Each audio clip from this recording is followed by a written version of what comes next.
Fala aí pessoal, eu sou Jorge Nicola, bem-vindos a mais um vídeo do canal, sempre bom ter vocês por aqui, sem perder tempo, pedir para deixar like, se inscrever no canal e ativar as notificações. Quero te atualizar sobre o Corinthians, que vai ganhar uma mixaria com a transferência de Giovani, do Verona para o Napoli. Operação fechada entre os clubes italianos, o Giovani vai por empréstimo com obrigação de compra em julho de 20 milhões de euros, a gente está falando de 124 milhões de reais. Sabe quanto o Corinthians vai embolsar dessa bolada? Apenas 1.800.000 reais, que equivalem a 1,5% do mecanismo de solidariedade. Por ter participado do processo de formação do Giovani, o Corinthians embolsa esse dinheiro. Importante registrar que o Giovani havia deixado o Corinthians na metade do ano passado sem render nenhum centavo. O Corinthians não conseguiu a extensão do contrato do Giovani, nem o utilizava com tanta frequência quanto os empresários imaginavam. Diante desse cenário, o Giovani preferiu se mudar para o futebol italiano. Passagem pelo Verona foi muito elogiada. Ele era titular absoluto, 23 jogos, 3 gols e 4 assistências, por isso a transferência imediata para o Napoli. A pergunta que eu deixo para você é: quem errou no Corinthians ao liberar um atleta que hoje é potencial reforço do Napoli e não era utilizado no timão? Vocês viram que o Lucas Belotti, o árbitro do jogo, do clássico contra o Santos, foi afastado pela Federação Paulista de Futebol. Essa é a primeira notícia que eu trago. A federação entendeu como uma atuação muito ruim e comprometedora, inclusive, no clássico. Ele estava escalado para ser assistente do VAR no jogo Capivariano e Primavera no final de semana, e ele foi retirado da escala dentro daquela ideia de reciclagem, de treinamentos e tudo mais. A exposição foi muito grande, né? O erro foi muito gritante e por isso ele acabou afastado. Os pontos não voltam mais, né? Porque ele acabou influenciando no resultado. Mas foi uma resposta dada pela federação, especialmente ao Corinthians, que reclamou muito e com razão do que aconteceu na partida. Aliás, os dois times reclamaram, né? O que indica que ele realmente não foi bem. Falando sobre outras questões do Corinthians, por exemplo, o Alisson, que gera controvérsias, inclusive, entre os torcedores, pelo que eu estou percebendo, ele está sendo contratado pelo Corinthians. Diz o Marcelo Paes que está nos trâmites finais. Ele está fechado por um valor que, inclusive, também gera debate. A gente está falando de 1,5 milhão pagos por esse empréstimo do São Paulo ao Corinthians por um ano. 1 milhão de reais à vista, 500 mil reais pagos apenas no segundo semestre do ano. Caso ele venha a disputar 20 partidas com mais de 45 minutos ou mais, o Corinthians tem que pagar mais 1,5 milhão, totalizando 3 milhões de reais. Caso o Corinthians queira comprar o jogador ao final desse empréstimo, aí nós estamos falando de 2,5 milhões de euros. Aí representa 15 milhões de reais. Agora, não trata-se de uma obrigação de compra, coisa que erradamente o Corinthians fez com jogadores como o Kaká, por exemplo, que cumpriu uma meta lá totalmente batível e o Corinthians se obrigou a pagar mais de 20 milhões de reais para comprá-lo junto ao clube japonês. Isso não está acontecendo agora. Segundo Marcelo Paz, o Corinthians não está adquirindo nenhum jogador com obrigação de compra, e sim opção de compra. O que é interessante, né? Porque você pode decidir ao final do contrato o que fazer. E mesmo assim, se você optar por comprá-lo, entra no orçamento de 2027. Então, tudo dentro de um planejamento, de uma economia financeira que o clube precisa fazer nesse momento. Agora, vamos aos valores do Alisson, né? 3 milhões de reais no valor total. Gente, isso é metade do salário do Memphis. Isso é quase o salário do Yuri Alberto. Não vamos achar, você gostando do Alisson, não vamos achar que para os valores do futebol, praticados no futebol, mesmo o Corinthians com dificuldade financeira, para você adquirir um jogador, mesmo que por empréstimo por uma temporada, que isso é muito. Dentro de uma ideia de que se o Corinthians tiver que pagar 3 milhões no total, a gente está falando de um cara que vai jogar metade da temporada como titular, porque 45 minutos ou mais, ou ele vai começar o jogo e vai sair só no segundo tempo, ou ele vai entrar no intervalo, em praticamente metade da temporada. Então, assim, não consigo ver como ruim o negócio. Não consigo ver. E tenho uma ideia ainda mais, e aí é uma outra questão, que ela é mais subjetiva, eu confesso, de que ele vai jogar. De que ele vai jogar. Como gremista, conheço o Alisson há algum tempo. E no Grêmio ele até não foi, ele pegou um Grêmio 2018, 19 ali, que é um Grêmio pós-título da Libertadores, e pós-saída do Ramiro, que fazia muito bem aquela função pelo lado de campo recompondo. E o Alisson ele foi muito bem, assim, individualmente. O Grêmio que não se ajudou depois nos anos seguintes. Mas ele correspondeu, daquilo que o time precisava, que o Renato precisava naquele momento. Mas ele muda realmente, verdadeiramente de função no São Paulo do Dorival. E é por isso que o Dorival indicou a contratação do Alisson, que está escanteado no São Paulo. O Dorival conseguiu transformar o Alisson num jogador masterclass na função de segundo homem de meio campo, que é uma função que hoje ela é praticamente a- a- o, o- o coração do time. Porque a gente está falando de um jogador que é, preenche o espaço defensivo, mas também auxilia na articulação. Então você precisa de saúde para isso, inteligência tática e muita, muita confiança do técnico para fazer esse tipo de função.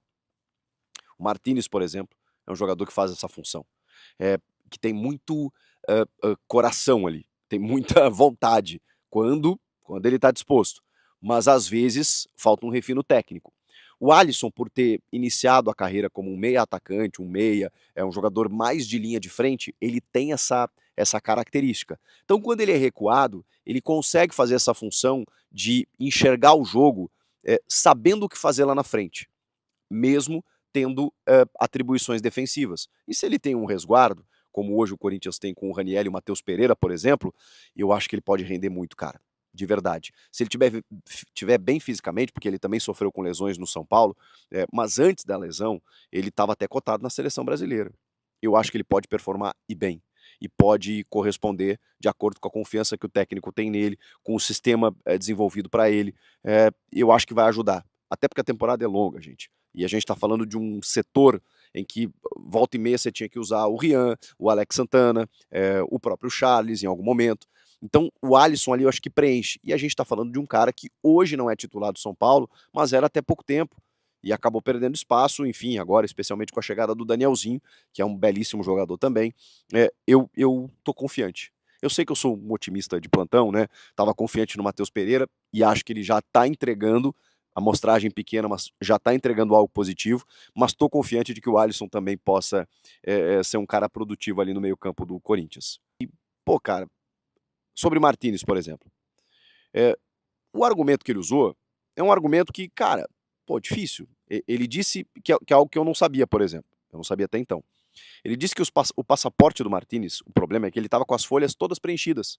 Sabe quando você viaja muito? Jogador de futebol tá toda hora no avião. Ele estava com as folhas todas preenchidas. Você tem que pedir um novo. E aconteceu o que aconteceu, né? A questão geopolítica, né, internacional lá do Donald Trump com o Nicolás Maduro. E algumas coisas foram interrompidas no país, como a emissão de passaporte. E ele ficou preso. Ficou preso sem poder embarcar. Outros jogadores venezuelanos já voltaram? Já.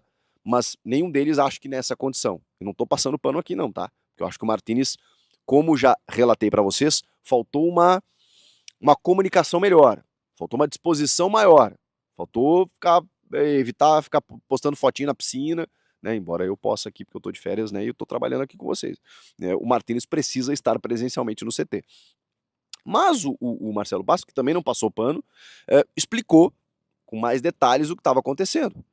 E ele falou, cara, assim, era para ter chegado hoje, não chegou o passaporte, a gente não sabe se vai chegar na segunda-feira nem na terça-feira, então incomoda? Incomoda, porque eu cheguei dia 3, não podia ter acompanhado isso antes, a gente está tentando, né, alguma solução, não está acontecendo e, pô, ele tinha que estar aqui. Ele tinha que estar aqui com os companheiros, a gente já começou o trabalho, vai perder espaço natural. Então, ele foi muito transparente, muito sincero. Eles estão tentando resolver. Agora, o cara realmente está numa condição difícil. Poderia ter sido diferente? Ele poderia ter se precavido? Poderia. Eu acho que uma conversa olho no olho vai acontecer assim que ele desembarcar em São Paulo. O Marcelo Passo foi questionado sobre o Memphis, que até vi um zum aí de que ele tirou o arroba do Corinthians do Instagram, o arroba da seleção da Holanda e tal. Enfim, o Memphis é um cara meio peculiar, tá? Mas o Paz, sobre renovação, inclusive, permanência do Memphis, ele falou assim: "Nunca vou abrir mão de um craque. Se as questões financeiras forem acertadas, e o que tem de pendência com ele é para trás, porque o que tá aí hoje está tudo em dia, eu jamais vou abrir mão de um craque". Então, assim, a gente vai conversar, vai sentar, o que for melhor para o clube, dentro da nossa realidade e, cara, e vai fazer o negócio. Achei que meu microfone tinha falhado aqui, mas acho que tá funcionando. Rodrigo Garro. O Garro também está tendo dificuldades físicas, inclusive, de desempenhar o seu melhor futebol. Ele disse que também conversa diariamente, é um cara envolvido, um cara que está querendo ajudar e tal, não tem nenhuma perspectiva de saída, nem do Memphis, nem do Garro. O Bidon, ele foi questionado sobre a necessidade de vender para pagar a conta, né? E ele falou que sim. Não necessariamente sobre o Bidon. Ele falou de outros atletas também da base que estão tendo muita sondagem, né, muita procura, mas que para cumprir o orçamento do clube, a gente já sabia disso, né, gente? O clube tem uma meta orçamentária que precisa cumprir em vendas, ainda mais na situação que está. Se chegar uma proposta, o Corinthians vai ter que vender, lamentavelmente. E o Breno Bidon, obviamente, é o ficha 1, assim, é o cara da vez, né? Então, tomara que o Corinthians consiga segurar pelo menos nessa janela, no meio do ano já não sei se vai ser possível. Mas aí tem que ter a reposição, tem que ter, né, um planejamento aí para você, enfim, repor um atleta de excelência como é hoje o Breno Bidon, titular absoluto do time. Ele elogiou também muito o André, que assim, tem feito a função ali, falou sobre outros jogadores para o setor, falou sobre a contratação do Matheus Pereira, explicando que muita gente questionou também, né, os 1.800.000 que ele falou que o Corinthians vai pagar em 12 de 150 mil, que para os padrões do futebol também é muito pouco, de que o Fortaleza ia ter que liberar alguns jogadores porque foi rebaixado, não ia poder pagar o salário, ia ter que vender o Matheus Pereira, topou emprestar para o Corinthians, que aproveitou a ocasião e trouxe um jogador que precisava na função, e ainda assim, depois de jogadores da função terem saído e que custavam mais. Então, acabou rolando uma economia financeira com a troca ali de jogadores, o que eu absolutamente concordo. Falou sobre, enfim, estar adaptado ao Corinthians, da confiança que o Osmar Stabile tem nele, de que ele está realmente conseguindo fazer um trabalho, que tem, obviamente, um olhar para que com mais 40 dias de janela o Corinthians consiga contratar mais jogadores dentro dos moldes, que é sem custos, negociando, né, luvas e opção de compra, empréstimo, enfim, dentro dessa possibilidade que hoje o Corinthians tem, que não para o torcedor não esperar negócios vultuosos, mas que o Corinthians está de olho sim no mercado para primeira volância, para lateral esquerda, que são hoje mais digamos assim, os focos estabelecidos, né? O Pedro Milans, inclusive, já foi inscrito no Campeonato Paulista, pode até estrear contra o Velo Clube no final de semana, já que o Dorival deve colocar aí um time reserva. Então, o Corinthians está no mercado, mas assim, o Júnior Santos, por exemplo, do Atlético Mineiro, ele falou que não tem conversa nesse momento. Que houve uma procura no staff, aquela coisa toda, mas que nesse momento não tem maiores conversas. O Corinthians está bem atento ao mercado e eu acho que pode noticiar mais negociações na sequência, pelo que eu senti do Marcelo Paz. Mas são negócios assim, né? De o Alisson que está vindo agora, o Matheus Pereira, do tipo assim, você não está utilizando o cara aí, você me consegue sem custos aqui, eu pago o salário dele aqui e tudo mais. E sobre pagar salário, né?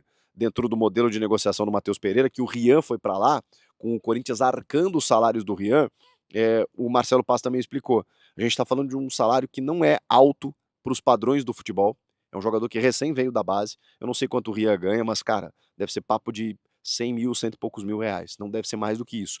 E que esse valor, ao final do empréstimo, caso o Corinthians adquira o Matheus Pereira, é abatido, juntamente com as 12 parcelas de 150 mil, totalizando os 1.800.000 reais. Ou seja, todo o valor que será destinado ao Matheus Pereira e ao Rian, no empréstimo ao Fortaleza, será abatido de uma eventual compra do Matheus Pereira. Também não consigo achar um negócio ruim. Enfim, Marcelo Paz para presidente. Esse cara é impressionante, ele chegou faz pouco tempo e os poucos movimentos me agradam demais. Fala galera, encerrando aqui mais um vídeo do canal, já deixa o like para dar aquela força e se inscreva no canal para quem não se inscreveu, tá chegando agora, não conhece o canal. Esse canal aqui é do Corinthians, tem notícia todos os dias para você sempre ficar informado de tudo que acontece dentro do clube, então não perca tempo, tá? Verifique se você está inscrito, já também compartilha com os amigos, para quem puder, já ajuda demais o canal a crescer. O canal começou agora, precisa daquele empurrãozinho da torcida aí, então fiquem à vontade para estar deixando também a sua opinião em relação a tudo que foi passado no vídeo, no espaço de comentário do canal. A participação de vocês também é muito importante para o canal, tá bom? Ajuda demais o canal a crescer. Muito obrigado a todos, vou ficando por aqui para quem fica, um forte abraço e até a próxima. Valeu!